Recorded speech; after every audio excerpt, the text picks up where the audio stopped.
Welcome to the Berkeley County Board of Education meeting this Tuesday, January 10th, 2017. I call this meeting to order and I declare a quorum is present and the media has been notified. Next, I'll be entertaining a motion to approve the agenda. So moved. Is there a second? Second. There's a motion by Mr. McQuillan, a second by Mr. Ramsey to approve the agenda. All those in favor of approving the agenda, please respond by saying aye. Aye. All opposed, nay. The motion passes. Next, please stand for the Pledge of Allegiance in the moment of silence.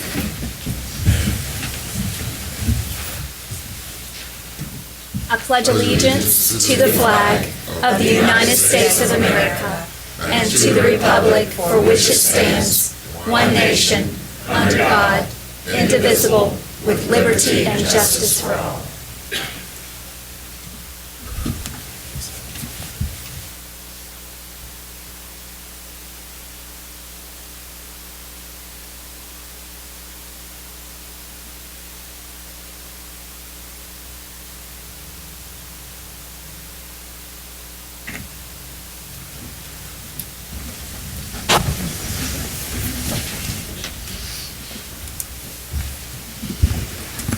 Next, we'll be moving to Agenda Item 1D, approval of the minutes from the board workshop on December 13th, 2016.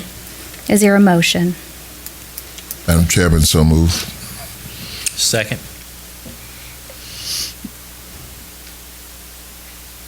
There's a motion from Reverend Spann and a second by Mr. Ramsey to approve the minutes of the board workshop on December 13th, 2016.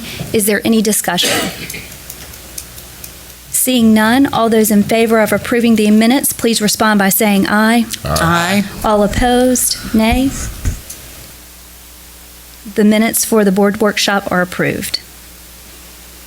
Next, we'll move to Agenda Item 1E. Is there a motion to approve the minutes of the regular meeting on December 13th, 2016?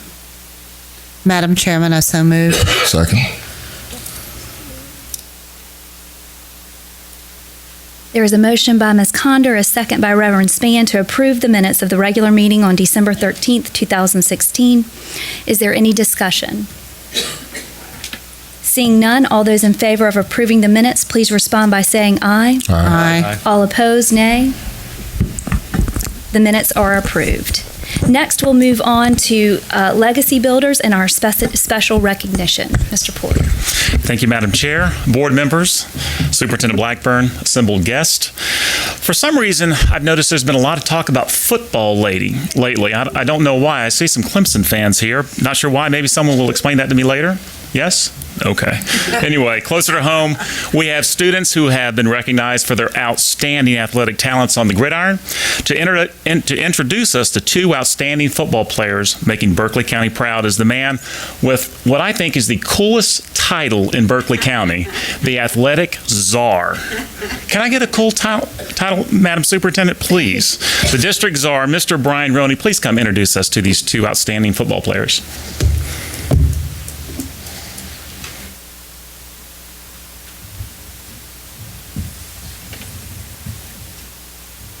Good evening.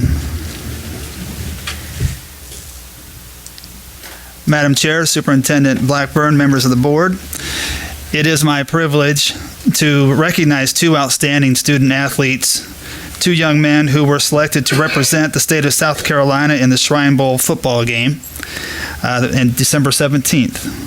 An honor bestowed upon only 40 seniors from our state. That is quite an honor. Here to introduce each of these young men are head football coaches, Coach Randy Robinson of Berkeley High School and Coach Joe Marion of Stratford High School. First of all, I want to thank the board for the opportunity to recognize our student athletes. Real easy to brag on Darius Douglas. Led the Berkeley Stags this year to a region championship. 9-win season, set a school record for passing, great character. One of the greatest attributes I can say is every time college coaches roll through recruiting, I say, no, he's in the Beta Club, he's a student leader with great attitude, great spirit about him in our school. So looking forward to him continuing his career at the college of his choice in the future. Darius Douglas.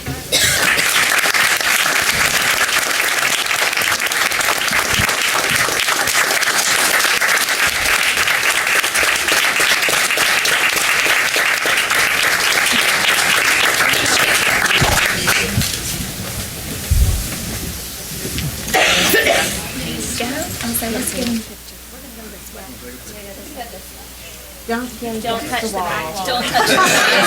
Stand in the front. Don't touch the wall.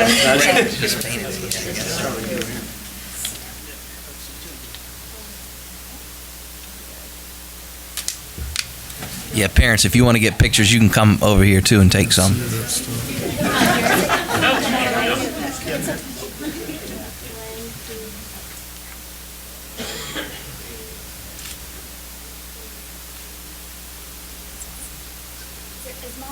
Yes, Mom and Grandma.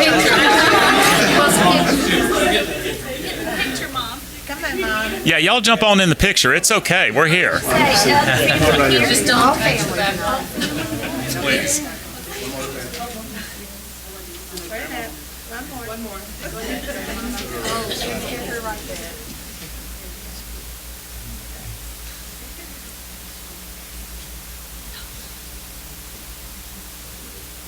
All right, let me get pressure.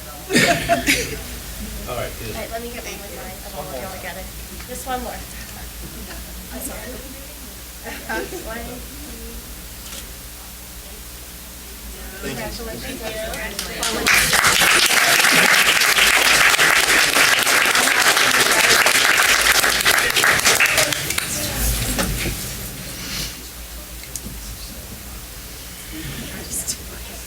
Well, first of all, I'd like to thank the board for recognizing, again, our student athletes and Omari Johnson at Stratford High School.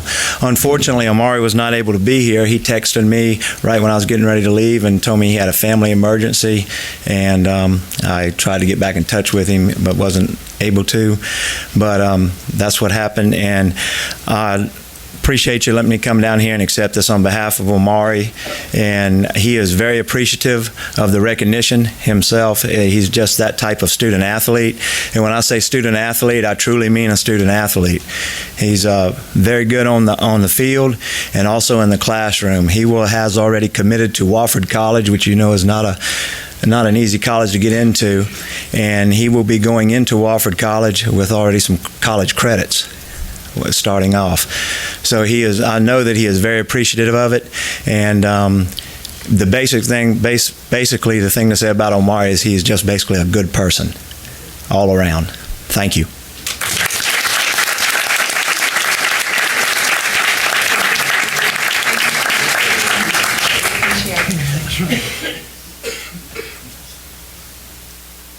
I believe that Darius has a basketball game to get to, so we're going to go ahead and excuse Darius. Thank you for being here tonight, and board, thank you very much for taking the time to recognize these two outstanding young men. Thank you very much.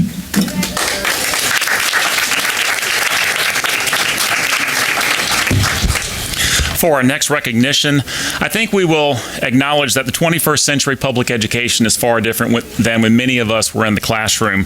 Today's graduates have opportunities to not only graduate with a high school diploma, but also earn the skills to walk across that graduation stage right into a good-paying career. Tonight, we spotlight one opportunity to do just that. At this time, I invite our Director of Career and Technical Education, the one and only Ms. Tana Lee, to come up and tell us about a new curriculum program that offers industry certification. I know, she's so well known and loved. She'll also present to us a dozen remarkable Berkeley County students who have earned an impressive certification. Ms. Tana Lee. Thank you. Madam Chairman, Superintendent, members of the board, thanks for letting me come and speak and for recognizing what a great program we have and the awesome accomplishment of these girls. We do have all ladies in this one, but we hope to expand and have some different opportunities. So the why, you got to do the who, what, when, where, and why. Why is this important? Because we know that parents have a priority, and that's their children. In Berkeley County, they're our priority too. And we want to make sure that they're prepared for career and for college. Whatever they choose to do, we want to give them options. And that's what this program was about. This program was spearheaded by a teacher who had a vision. She said, I really wish that we had the opportunity to give other students, not a Hanahan, an opportunity to do the CNA, the Certified Nurse Assistant Program. She wanted to bring it everywhere. And we know that it takes a special teacher and it takes a commitment to doing that. So I'm going to ask Donna Timko to come up so she can give some names. I want to make sure that I don't mispronounce the names. But I want you to know, come on, Donna, that this program, if an adult was to do a CNA program, it would cost them about $900, and the exam for it would cost them $101. And at Hanahan and now at Goose Creek High School, and during our summer program, we're able to do this using our Perkins funds. So I want to thank the board for giving us this opportunity, and I want to allow Donna, Ms. Timko, to help me call their names out so we can recognize them. Switch sides with me. All right. This is an amazing group of young ladies. They gave up their entire summer to spend with me, which thrilled me. They are they're dedicated, they're compassionate, and they are the future of healthcare. So, okay, without breaking down to tears, we'll start with the names. First up, from Berkeley Middle College, we had Layla Ibrahim.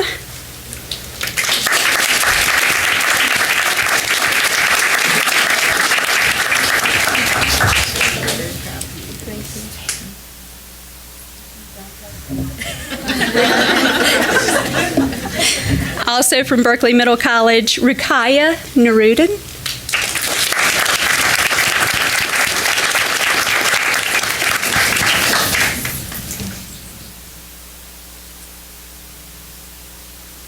And from Berkeley Middle College, Lena Sally.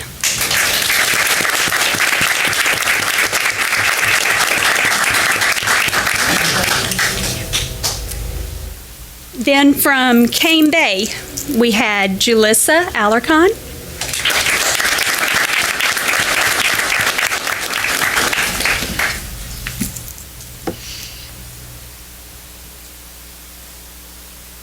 Cane Bay also gave us Rebecca Reeves.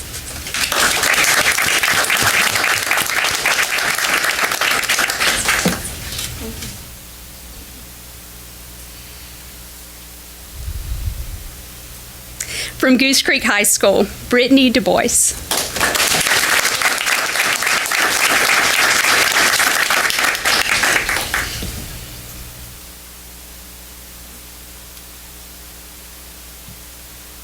Also from Goose Creek, Reagan Horton.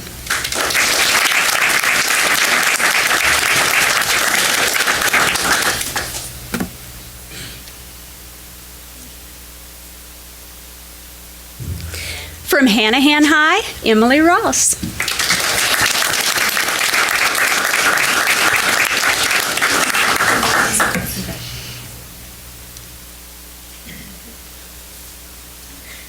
And from Stratford High School, we had Brooklyn Babcock.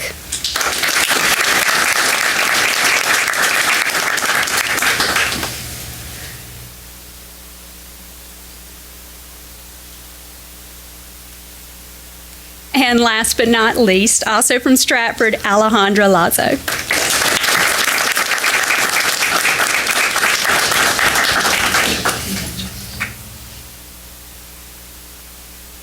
We had two additional young ladies that were unable to be with us tonight. From Berkeley Middle College, we had Michaela Carmen, and from Goose Creek High, Shakaya Hodge.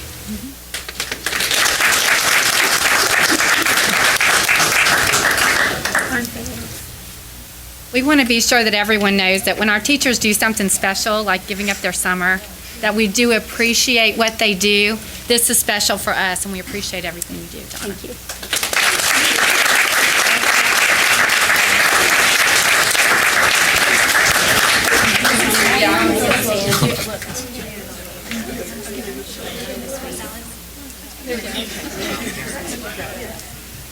Guys, there'll be plenty of time. Just line up. I promise you, plenty of time. We'll take the time.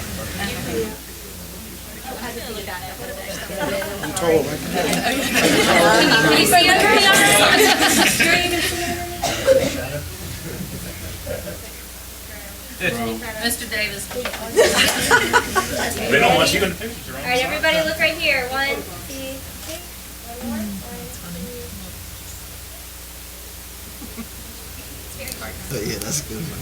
All right, y'all hold on. Come on, guys. Come on up. It's okay. It really is. It's okay.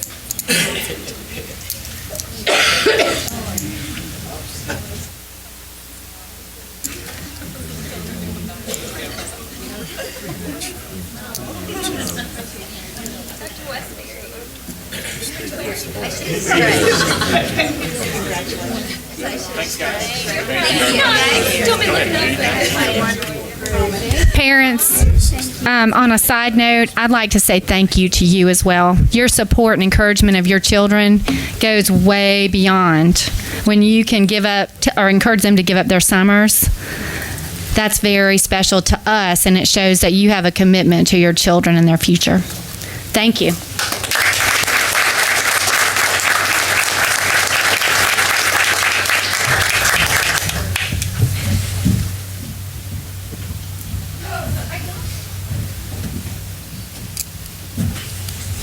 If you came for a special recognition and the person you came to recognize has been recognized, you can feel free to go home and enjoy a lovely night. You do not have to sit through the rest of the business meeting. We appreciate you coming so much, and thank you.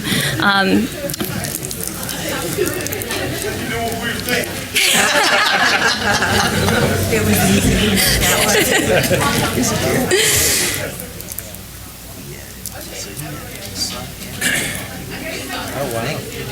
We took pictures of All these people are not coming to see us.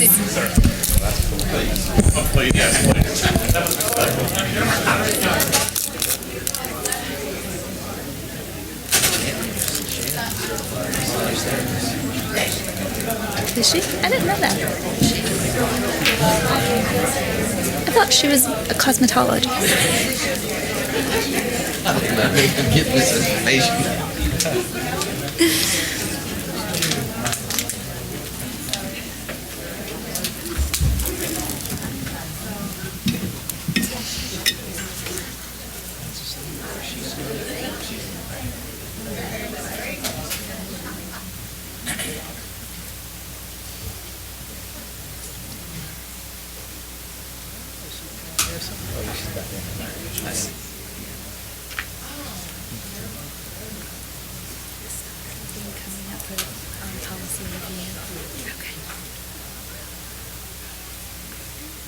We're going to move on to agenda item 3A for citizens' comments.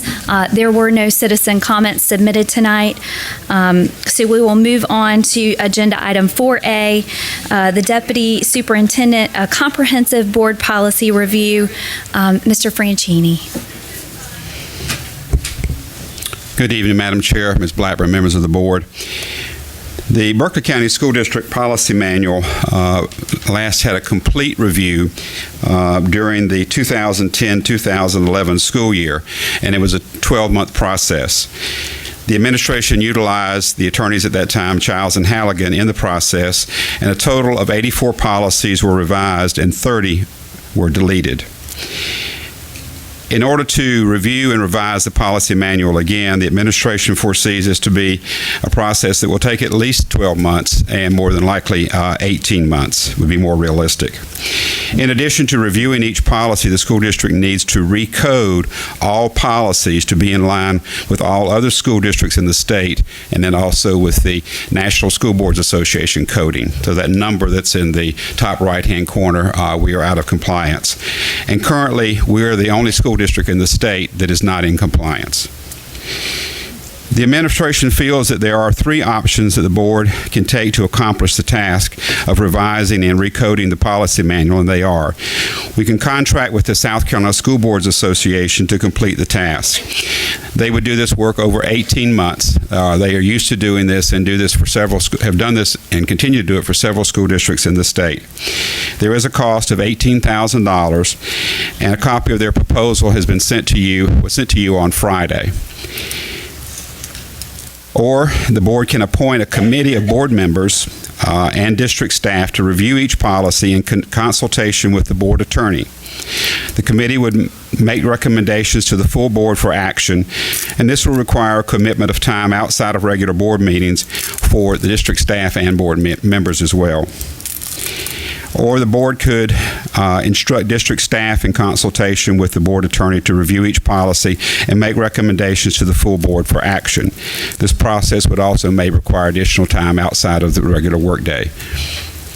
This is an item for information. However, it is the recommendation of the administration that the board utilize the School Boards Association because of their expertise in this matter. Mr. McQuillan. The board will still have input with option one, though. I Yes. take it like they'll prepare them, they'll amend them, and we'll get a red line version of the policy Yes, with an sir. explanation. Yes, sir. They will do that in a, there's a timeline, Mr. McQuillan, that you received,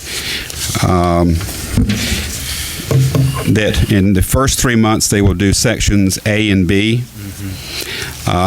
They will send those, and then the board will have the opportunity to review them, either accept them or to make recommendations for any changes.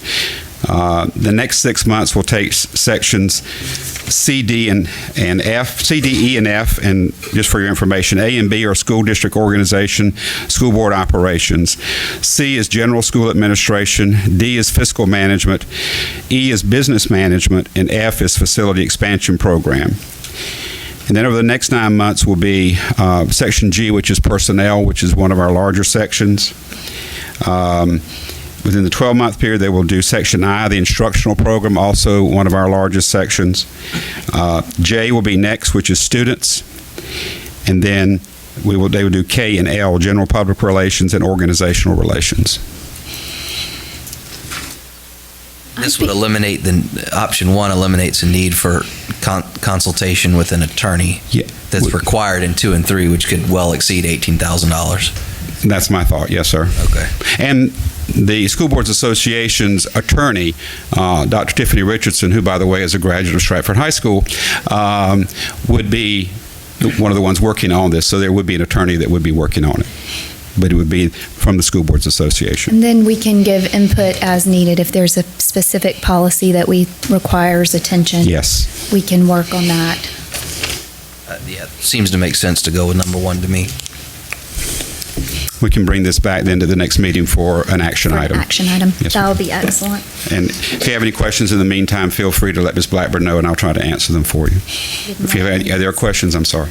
I would say I didn't want to end it if there was any other questions or discussion. So we'll put it on the 24th agenda for an action item. Yes, ma'am. Okay. Excellent. We're moving on to agenda item 5A, administration and facilities, the acceleration of the Tanner Foster Creek attendance zone implementation. Mr. Jackson. Good evening, Madam Chair, Superintendent Blackburn, and members of the board. This evening, we are here to discuss the potential acceleration for the Tanner Foster Creek attendance lines. Penny, is that presentation at the bottom?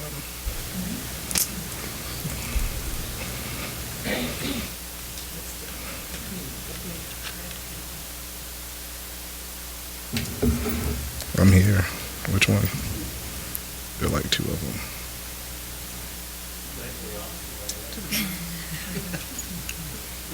That's it. All right. Just as a reminder, during the June 28th, 2016 board meeting, the board approved the Tanner Foster Creek attendance lines for second reading. These attendance lines changed the grade configurations for Goose Creek Primary and Sedgefield Intermediate to be both kindergarten through 5th grade schools. It relocated the 5th grade students from Hanahan Middle School to Hanahan Elementary School and Bowens Corner Elementary School, and it also rezoned the high school students that reside in the city of Hanahan from Goose Creek High School to Hanahan High School. So these are the attendance lines.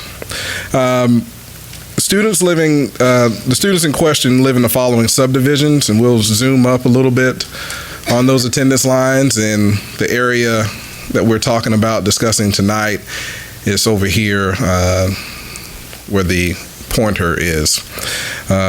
So we're talking about the Reserve, Laurel Hill, Hanahan Plantation, Kensington, Carlton Place, and Briarwood. Those subdivisions are the areas in Hanahan that we're discussing tonight. So according to the motion, these changes will take effect upon the opening of Bowens Corner Elementary School, which is in August 2018.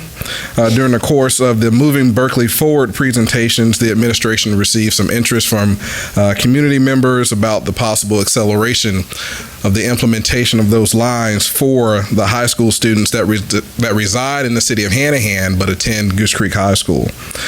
Doing this would align with the opening of Philip Simmons High School, which will relieve Hanahan High School of approximately 140 students in the first year. Some points to consider is that the Goose Creek High School attendance lines were tentatively scheduled to be assessed for possible adjustment for the 2018 school year as part of a larger effort to maximize capacity throughout all of our schools in the district. It may present a potential issue for student athletes. It must determine a process that we're going to use for exceptions and appeals for those students that may want to appeal that decision. And then we also have to provide transportation for students that are grandfathered in to continue to attend Goose Creek High School. So currently there are 31 students that live in the Hanahan area and attend Goose Creek High School. That's this year. Next year it's a total projection of 41 students. We're currently in the process of reaching out to all of those families, the families of the 41 that would be attending next year. We're reaching out in an attempt to receive feedback and to answer any questions that may arise about the possible move. Acceleration. The information gleaned during this effort will be consolidated onto one document and distributed to the superintendent and the board for future consideration. Do we know, have any of those children started their athletic eligibility already at Goose Creek High School? Those are one of those things that will be a part of that discussion. Absolutely. Once we send out that correspondence, I'm sure that'll be one of the questions from parents and the students. How would that work? And according to the high school league, you're allowed one move. The thing about it, if you are having a successful athletic career at Goose Creek High School and you may not want to move one. If you do move and it doesn't quite work out, there's no going backwards. So I would ask that the board support the acceleration as far as the feedback that I received from the community. It's something that they would like to see happen and that they support. As far as any athletes that are currently involved in Goose Creek or any one of the 30-plus students that would like to stay at Goose Creek, I don't foresee where it would be a problem as far as the board dealing with an appeal process. But as far as the feedback that I have received, it's something that the community would like to see for us to move forward and to go ahead and do the acceleration.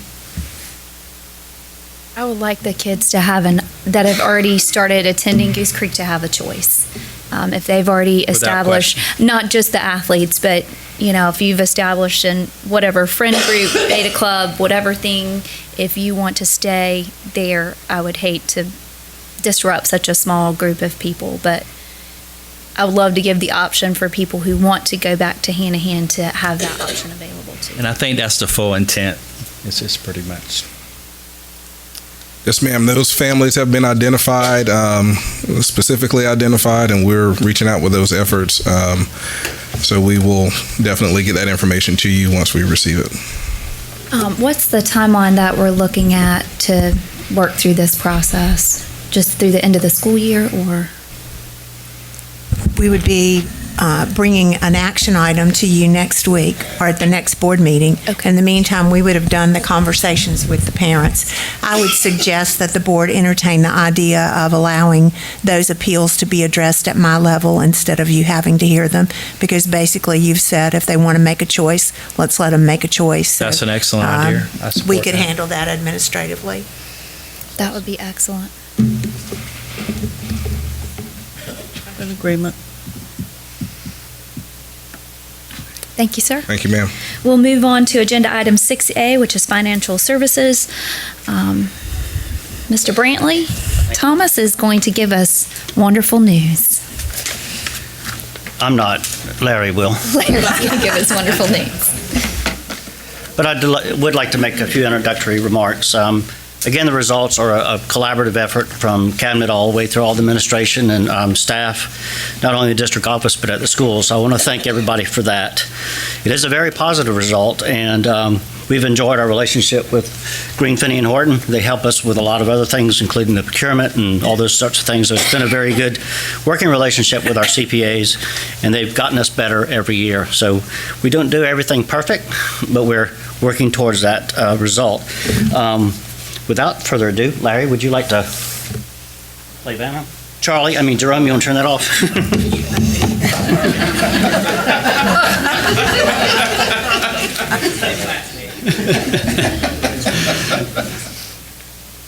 Thank you, Brantley.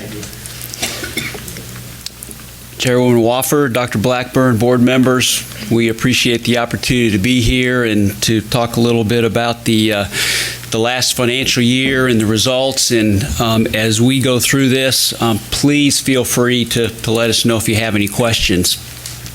I want to start out this time because I know we've got some new board members who have not been through this process before, and so I'd love to take just a minute and talk a little bit more about the audit probably than we usually do.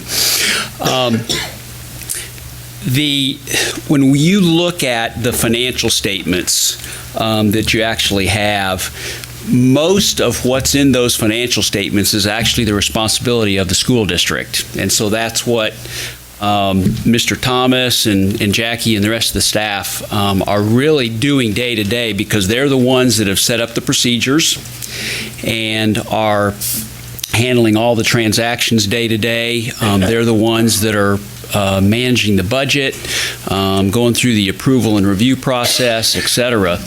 And so what's in the financial statements, the balances, the amounts, the disclosures, are actually the responsibility of the district.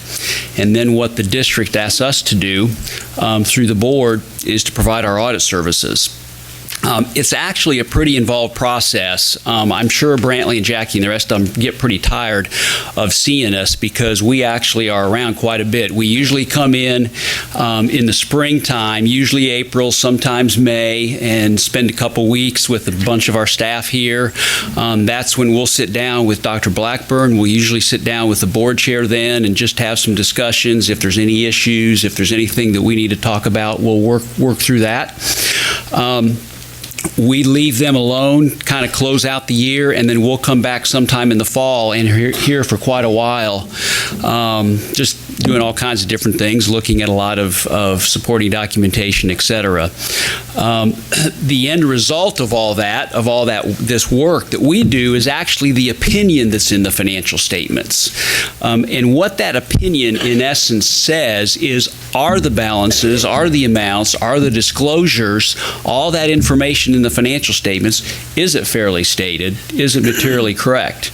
And that materiality is important. That's the other thing I wanted to mention. We're obviously not looking at every single transaction for the district for the entire year. If we were doing that, we'd probably never leave, and they would definitely get tired of us. So we use a lot of sampling techniques and a number of other things to perform our work. But that opinion is the end result of our work, and as you can see on the slide, we have issued what's called an unmodified opinion, and I know that doesn't mean anything to anybody, but that's the regulatory language. But I will just tell you that that's as good as it gets. Whether it's Berkeley County School District or Boeing or BMW or anybody else, all of their goal is to receive that unmodified opinion. So I kind of look at that. So the board, as well as management and Brantley and his staff, ought to be very proud of that, because I kind of look at that as a little bit of a report card as far as the district's concerned and as far as the finance department is concerned. So good job on that end. What we also like to do is through this presentation is just talk a little bit, kind of give you the highlights in terms of where the district's at financially from a real big picture perspective. And of course, we always start with general fund balance, and that is because if you ask anybody, whether it's the bond world or whether it's people in school district education, finance, whatever it may be, if there's one financial measurement that you could pick and say, this is what I want to know, 99% of the time, this is what people will tell you, is I want to know what that general fund balance looks like. So You can see overall fund balance increased about $4.4 million for the year to get to $52.1 million for the year. A little bit of that, about $660,000, is related to some inventory and some prepaid insurance, et cetera, that's already been spent, that'll be used the following year. So what's left is about $51.4 million that's considered unassigned, that's basically available for future operations. You can see that represents just under 20% of what the district has budgeted for 2017. So to kind of give you a flavor of, is that good? Is that bad? What does that look like? Number one, the district itself has a minimum fund balance policy of 15%. So you're above that. And in addition to that, there is a national organization called the Government Finance Officers Association. They maintain a recommendation. It gets updated periodically in terms of what they look at. And it's a very generic recommendation. Okay, it's kind of just a starting point because they work with local governments around the country. But their starting point is to say, we believe that a minimum fund balance of about 16.7%, which is 2 months, is a reasonable starting point. And so the district is a little bit above that as well. So from our perspective, the district's got a good, healthy fund balance, probably about where you want to be. And the reason this fund balance is so important, the reason we spend so much time on it, is I just really want to highlight two things here. One is that, remember, when we talk about measuring general fund balance, we're doing that at June 30th. The district is basically going to have to go about 5 to 6 months before it's going to receive any more significant property tax revenue. So you need that fund balance to help carry you through cash flow wise until that next year's property tax revenue starts coming in. So two things happen there. You have your fund balance, which covers a good bit of that 5 to 6 months, but then the district also issues what's called a tax anticipation note at a very, very low interest rate to help carry you through the rest until that property tax money starts coming in. The other thing that I like to highlight that is somewhat important, and it's been a little while, well, I guess not really with Matthew, but the other thing that we tend to like to tell our school district clients, we work with about 20 school districts around the state, and those of you that are in the low country, we always like to encourage you to have a little healthier fund balance, just because you tend to have those acts of God opportunities maybe coming around this part of the state more frequently than some others. And so our experience has been that when that happens, if you do not have a good, healthy fund balance, it becomes real challenging in the short term in those kinds of situations as well. So from our perspective, the 19.9%, basically about 20% fund balance, is a good, healthy place to be for the district. How did we get there? And I'm going to go through this pretty quick here, but you can see the general fund revenues were about $233 million. It's about a $13.5 million increase from the prior year. The 17 mills was to do the catch up that you can do through the Act 388. And then you also had a pretty healthy increase in the state revenues as well for the year.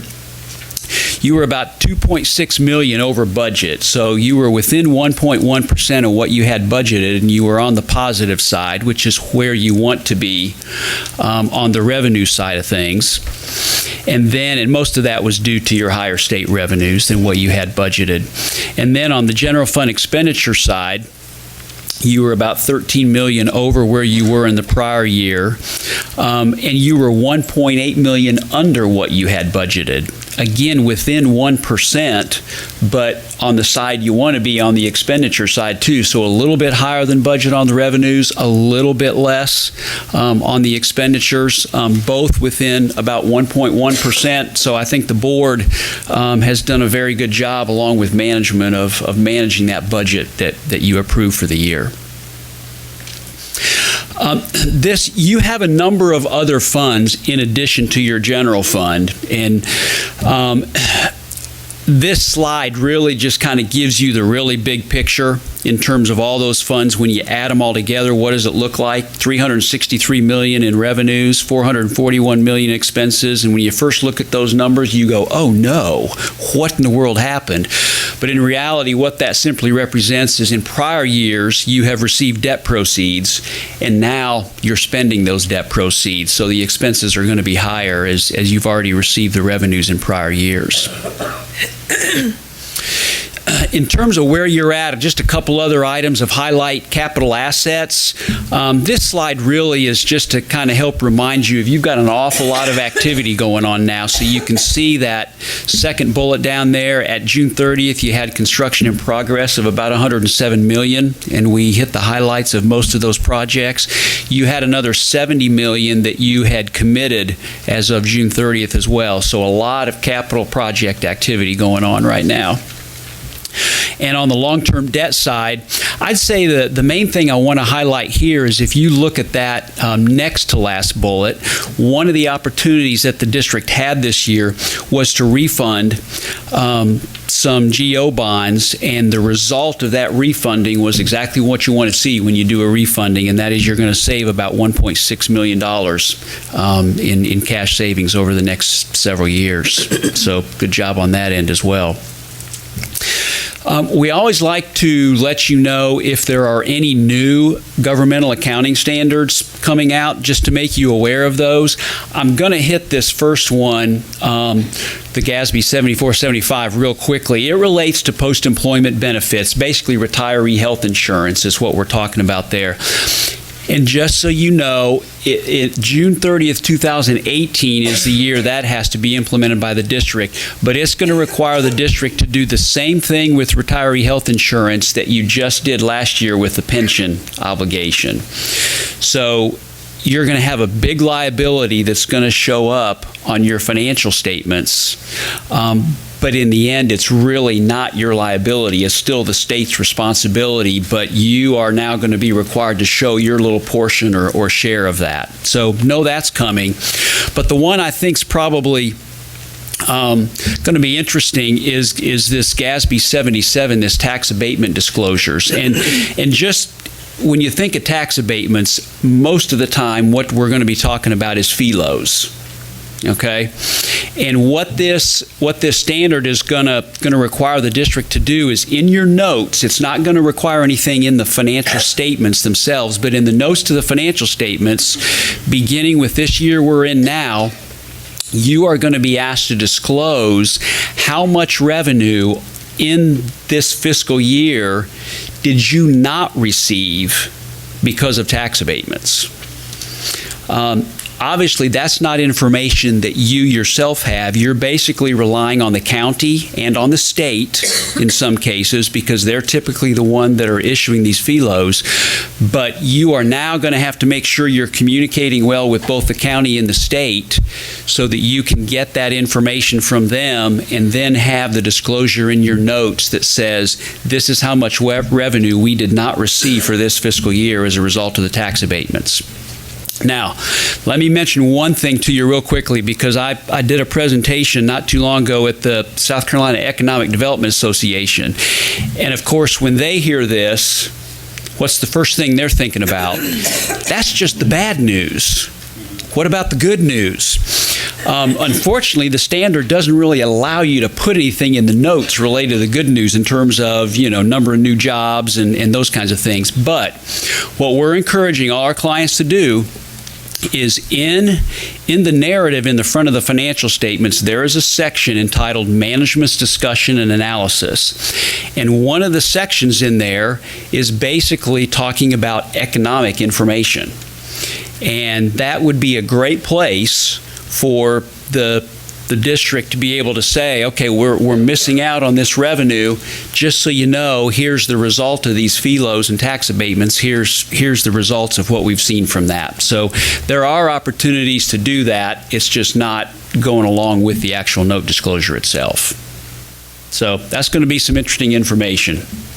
That's information we're required to report that we don't have. Exactly. You get to go to the county and the state and say, give it to us. Now, Mac, I will tell you that I've talked with South Carolina DOR. They're on top of it. They've got it. You're great there. It's going to be really Brantley is the one that's going to need to be going to the county and saying, Tim, you're going to need to help us here. We're going to need this information. I talked with Tim not too long ago, and I know they're aware of it. I have no idea where they're really at in terms of gathering it. But yes, you are not going to be able to do that yourself. It's going to be the county and the state.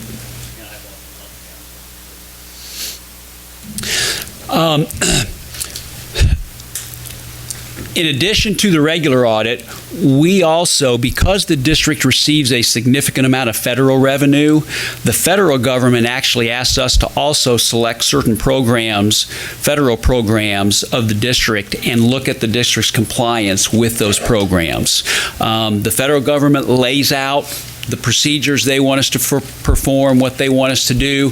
This year, we looked at IDEA, Title I, and Head Start. 3 programs, which is a little bit more than normal, but it's just the way it worked out this year. The district's doing a great job as far as the compliance that the federal government asked us to look at. If we had any issues, there would be some findings included in the financial statements, in the back section of the financial statements, but there were none. The district's doing a good job in that area. We also issue what's called a management letter that is on our letterhead. That's a separate document that comes to the board. And basically, there's 2 things in there. The first one, the first 2.5 pages or so, is just some required communication from us to you. It includes things like if we had any disagreements with management that we needed to make you aware of, it would be included in there. There were none. And it's some other things like that. There are no issues to report along those lines. It also in the back includes any adjustments that were made by us as part of our audit process. They're in there. And then if there were any recommendations that we had for you that rose to the level that they needed to be put in writing, they would be included in the management letter as well. There were not this year. The district's done a good job of addressing all the issues we've raised in the past. But I do like to remind you that there's always a number of items that we talk with management about in the course of performing our audit. And a lot of times it's just things that we see that, hey, have you considered doing it this way? Maybe it'd be a little more efficient or a little more effective way of doing something. So we do that just as in the normal course of performing our audit. So let's come back. In terms of the highlights, I think the things that are important to remind you of is, number one, you got the A on the report card, that unmodified opinion. So great job there. Your fund balance is healthy. I think it's in a good place. As long as you continue to do what you're doing, I think you'll be in a good place financially. And I know Brantley and I are the ones that get to stand up here and do the talking and presenting, but I know Brantley would say thank you to his staff, because it's really Jackie and the staff that do the hard work, and it's the same way. I've got the rest of my crew that was really doing all the hard work behind the scenes, so we certainly want to thank all of them as well. And with that, I'll be glad to answer any questions anybody might have. I might be missing something, but would you explain fund balance definition? Yes. So the fund balance, if you take all of your assets that the district owns, cash, receivables, those kinds of things, you take away what you owe to folks in terms of your accounts payable and those kinds of things. So what's left over when you do all that, what's left over at the end is fund balance. And you said our fund balance is 19.9%, about now, how 20%. does that compare to district our size at the state? It's actually healthy. I will tell you, we audit roughly about 21 districts, and I would say that we've got a couple districts that are above 20%. Most of them tend to be in the 15, 16, 17% range. We've got a few that are even below that. So if you're at 20%, you're definitely probably in the top 20% of the school districts that we audit. And to give you an example, he's correct. Charleston County, which I think has had some difficulties, they're at $8 million. Dorchester 2 is at 25 million. Greenville's at 100 million. Horry County's at 77 million. But as far as he's saying, a lot of the other counties, their fund balance is not as strong as ours. So from my perspective, our fund balance is an extremely strong fund balance. It is, and just to add to that, Mr. Ramsey, the reason we like to look at it on a percentage basis is because that percentage basis allows you to compare apples to apples. So Greenville also has, we audit Greenville County School District, they also have a very healthy fund balance. The dollars are much bigger because the district is so much bigger, but as far as the percentage, it's in the same ballpark as Berkeley County School District is. So the percentage is what we like to use because it allows you to compare no matter how big or small a district might be. Right, and thank you very much. But you spoke about amount. What is the percentage of those same districts you were talking about? I'm not sure the percentage. I was just looking at our peers. I was wondering, like, what does Charleston look like? What does Dorchester 2 look like? You have those figures. I don't have them with me right here, but yes, I have access to all of those percentages. And I'd be glad to send them to you if you'd like. I was just wondering, Okay. since this so Yeah. It's easy enough to get. And that way you can kind of see how you compare. Yeah. Any other questions or discussion? Thank you so much, and thank you to Mr. Thomas and his staff. It is very exciting to see an unmodified opinion, to know that we are dotting our I's and crossing our T's, and doing what we're supposed to be doing. So I appreciate that. I appreciate the time that you spent to sample us and spot check us and make sure we're on the straight and narrow, but we appreciate it very much. Thank you very much. In closing, while y'all are in executive session, I'm going to give you a 133-page booklet at your station that you're welcome to read, and call me with any questions next year. As Larry mentioned, we have great staff doing the work, and my job is to leave them alone, let them do their work, so that's what I focus on. And I also want to bring the importance of the compliance stuff. If we had findings, we want to thank Kelly and Denise and Tana and all the folks that handle federal programs. That would be a possible audit risk at the State Department of Education level, and that raises the level of attention. So we want to keep that to zero. So I want to thank them for that. So when you get this, feel free to read it. It'll be posted on our website tonight or tomorrow sometime. If I can get somebody to know how to do that. So thank you. Thank you. Thanks, Brandon. I'd just like to say those are the kind of things that let me sleep at night. Okay, so thank you very much. We appreciate that, an unmodified audit. And I don't know, Brantley, if you know off the top of your head how many years that is in a row. It's quite a few. Been here since 93, so it was called something different before. It's been positive since I've been here. So 20 plus years. Congratulations. That's quite an amazing accomplishment. Much to be proud of.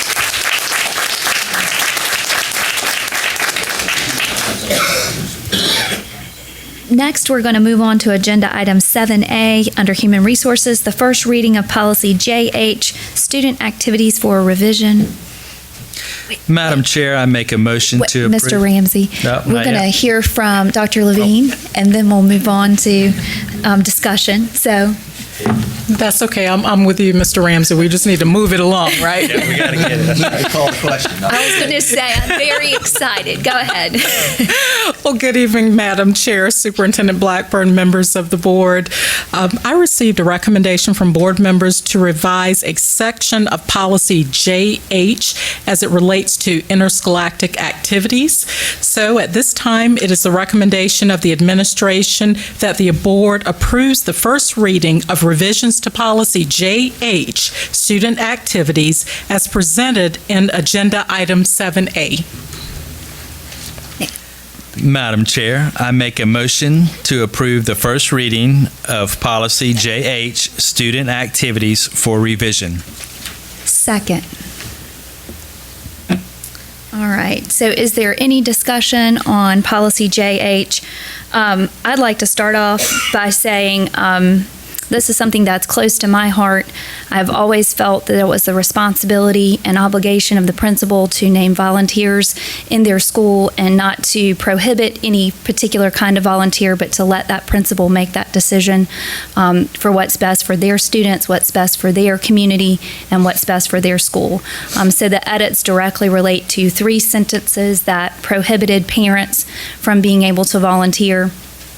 And I just trust our principals. We have excellent principals in the school district, and I trust them to name the volunteers that are best for their programs. There are multiple programs that have suffered since this policy was enacted. Most of those were girls' sports.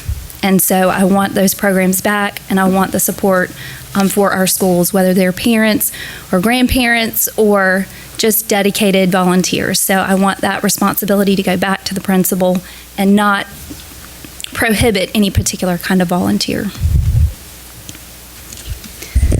You know, one interesting thing when our council looked over this policy and compared it to other districts, we were the only district that had language like this in place. And so, I question the motives when this policy was originally put in place. It seems like it was aimed at one school as opposed to doing what's right for all of our student athletes. So I'm proud of the board for making this move. I think we're setting politics aside and doing what's best for students. Any other discussion? Mr. Ramsey? I'm just so thankful we have the opportunity to make the change. Thank you. Excellent. So this is a policy change. It will require 2 readings. This is the first reading, so we will revisit this if it passes at January 24th. So we will call the question. All those in favor of the first reading of policy JH, student activities for revision, please respond by saying aye. Aye. All opposed, nay. First reading has passed. Thank you, Dr. Levine, so much. Thank you. Thank you. Next, we'll move on to the superintendent's report. Ms. Blackburn. Thank you very much. Just a few things to bring to everyone's attention. First of all, we are in second semester, and we got off to a really great start and heard lots of positives from our teachers, especially about the fact that we actually had that work day between the beginning of the second semester and the arrival of the thundering herd. So it was a really good day, and even though we had a little glitch with the internet being down, really over a large portion of the area, not our fault. We had to get out there and talk to people, so it was really a good day for that. And so I want to thank everybody for the hard work you did to make that beginning a very positive one. And, Dion has a thankless job, and that's the instructional calendar. So yay, it was good. So thank you very much. District ambassadors, I put some information in your board update about our new district ambassadors program, and I'm very hopeful that each of you will recommend at least one person from your district that we could reach out to on behalf of this district ambassadors program. We need some folks who know a little bit about what goes on behind the scenes at Berkeley School District, and I would compare it maybe to the opportunity to go behind the scenes at Disney and see what really makes all that fancy stuff happen out front. There's a lot of blood, sweat, and tears behind the scenes that make for things like a smooth opening of second semester, and we want to give our public an opportunity to know a little bit more about that, and also to continue this idea of two-way conversations. It came up in our advanced ed exit interview. They said they would like to see us, our community wants to see us not just talk to them, but engage them in conversation. And so we believe these 4 2.5-hour sessions will give us a really great opportunity to do that. And to kind of spice it up a little bit, we're going to hold them at 4 different schools because we want people to see actually our facilities, and we're going to see Goose Creek High School, we're going to see one of the Philip Simmons schools, we're going to see, I think, Cross, where we've done the renovation and addition there with the auditorium, and I've forgotten the 4th one, but anyway, we're going to take them to a real cross-section of schools and have some of our district folks there, and of course you are invited to attend any of them that you might like to join us for as well. But if you could get me your nomination before the end of the week, we would reach out to them personally for you suggest that they consider participating. And it's 4 months, one meeting a month for 2.5 hours? Yes. Okay. So and we feed them. And we let them see our great schools. So, how could that's a win-win. I'm always looking for a win-win. Mark your calendars, April 25th. I put out some feelers about doing the mandatory Head Start training that evening at 5 in my conference room prior to your regular board meeting. So I didn't get any folks to tell me that wouldn't work. So please mark April 25th, 5 o'clock. Will be the Head Start mandatory workshop for our board members. We'll do it in my conference room. It's kind of informal, and we'll have someone from the state who comes and does that training with you. Conferences, we need you to register. We've got coming up on February 16th through 19th, our new board member training and also new board chairs training with the South Carolina School Boards Association. We do have a drop dead date because we are holding rooms for all of you at this point. And if we don't say yay or nay to those rooms by the 25th of January, we have to pay for them. So please let us know prior to that so that we don't lose any of the investment that we've made in the conference.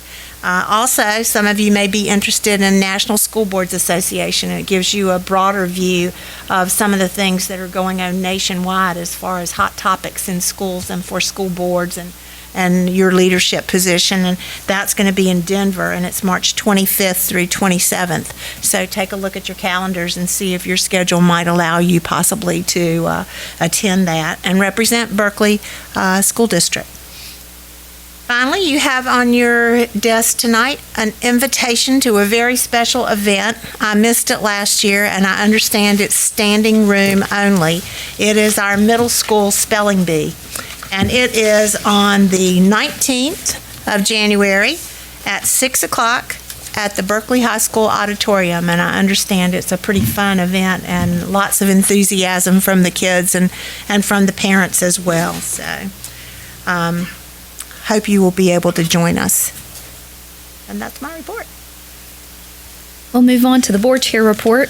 Ms. Blackburn stole some of my thunder, which is to remind you to please participate in the South Carolina School Board Association. For new board members, you are required by law to attend training, and that's on February 16th. The makeup date is normally in the summer in Columbia, so you will have to attend one of those two trainings to stay in office.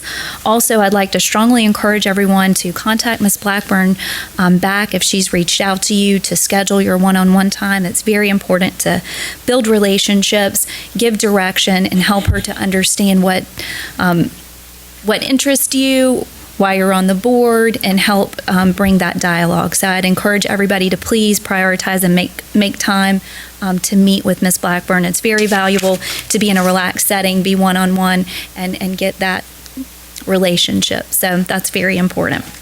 So those are the only two things I had on my list. So now we'll move on to agenda item 10A, which is the executive session.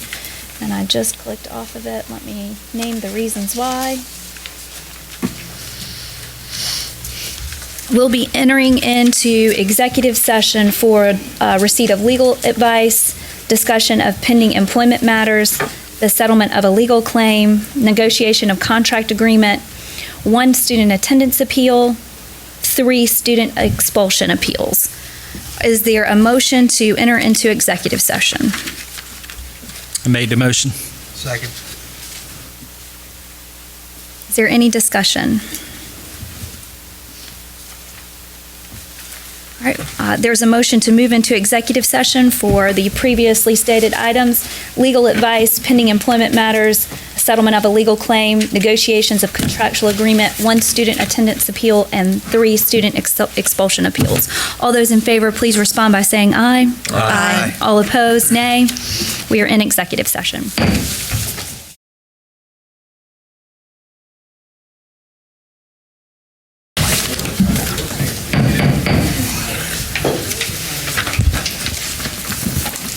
Is there a motion to return from executive session? So moved. Second. There's a motion from Mr. McQuillan, a second from Mr. Ramsey to return from executive session. Any discussion? All in favor of returning from executive session to general session, please respond by saying aye. Aye. All opposed, nay. We are in regular session. We will now entertain items for action from executive session. Madam Chair, in relation to attendance appeals in the matter of student number 1, I move that we grant the attendance appeal. Second. In the matter of student attendance appeal number 1, there is a motion by Mr. McQuillan. There's a second by the chair to grant the student attendance appeal. All in favor, please respond by saying aye. Aye. All opposed, nay. Nay. The ayes have it. We will now move on to student expulsion appeals. We are now on student number 1. Is there a motion? Madam Chairman, I move that student number 1, the expulsion be carried through. Second. There's a motion from Ms. Conder, a second from Reverend Spann to deny the expulsion appeal of student number 1. All in favor, please respond by saying aye. Aye. All opposed, nay. Nay. The ayes have it. We're now on to expulsion appeal number 2. For student number 2, is there a motion? Madam Chair, I move that we send student number 2 to the alternative school and grant the expulsion appeal. A second. There's a motion by Mr. McQuillan, a second by Mr. Ramsey to assign student number 2 to the Berkeley Alternative School. All in favor, please respond by saying aye. Aye. All opposed, nay. The ayes have it. We're now entertaining the expulsion appeal of student number 3. Is there a motion? Madam Chair, I move that in the expulsion appeal of student number 3 that we send this child back to their home school on strict probation. A second. There's a motion by Mr. McQuillan, a second from Mr. Ramsey to return student number 3 to his home school on strict probation. All in favor, please respond by saying aye. Aye. All opposed, nay. Is there any other action as necessary from executive session? Seeing none, I'll entertain a motion to adjourn. Second. Somebody's got to make the motion. Oh, I make the motion that we adjourn. There's a motion from Mr. Ramsey and a second from Mr. McQuillan to adjourn. All those in favor, please respond by saying aye. Aye. All opposed, nay. We are adjourned.